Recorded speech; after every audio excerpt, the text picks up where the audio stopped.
Top quality और consistent performance के लिए सिर्फ सिल्वर पंप। टॉप क्वालिटी और कंसिस्टेंट परफॉर्मेंस के लिए सिर्फ सिल्वर पंप, नाम याद रखना। आज मनसैनिकांनी पनवेलीचे डान्सर फोडण्यात आला आहे।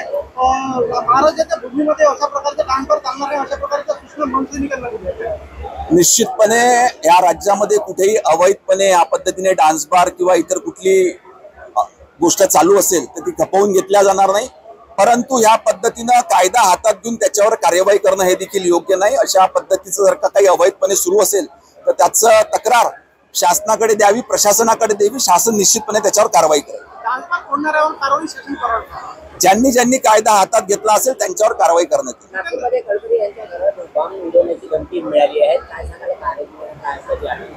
याची माहिती घेऊन जर का अशा पद्धतीची धमकी देण्यात आली असेल तर प्रशासन त्याच्यावर कारवाई करेल। जितेंद्र आव्हाड यांनी एक पोस्ट केली आहे, त्यामध्ये ते म्हणतात की सनातनी दहशतवाद पाडणे करावाच लागेल, अशा प्रकारची पोस्ट जितेंद्र आव्हाड यांनी। जितेंद्र आव्हाड हे नेहमी काहीतरी कॉन्ट्रोवर्शियल वक्तव्य करून किंवा पोस्ट करून हे समाजामध्ये तेढ निर्माण करण्याचा प्रयत्न करत असतात।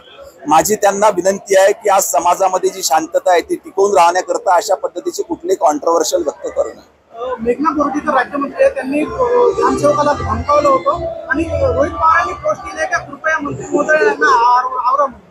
जर का सामान्य लोकांचे काम होत नसेल तर लोकप्रतिनिधींचं काम आहे की त्या ठिकाणी त्या प्रशासनाच्या अधिकाऱ्याला समज देणे, आणि रोहित पवार जर का याचा चुकीचा अर्थ काढत असतील तर हे बरोबर नाही।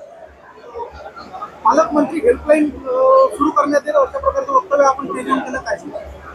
या जिल्ह्यामध्ये प्रशासनाच्या माध्यमातून अनेक शासकीय योजना हे सर्वसामान्य लोकांकरिता राबविण्यात येत असते, त्याची अंमलबजावणी योग्य पद्धतीने जर का कुठल्या भागात होत नसेल तर नागरिकांच्या सोयी करता आपण त्या ठिकाणी पालकमंत्री हेल्पलाईन ही जिल्हाधिकारी कार्यालयामध्ये सुरू करणार आहोत।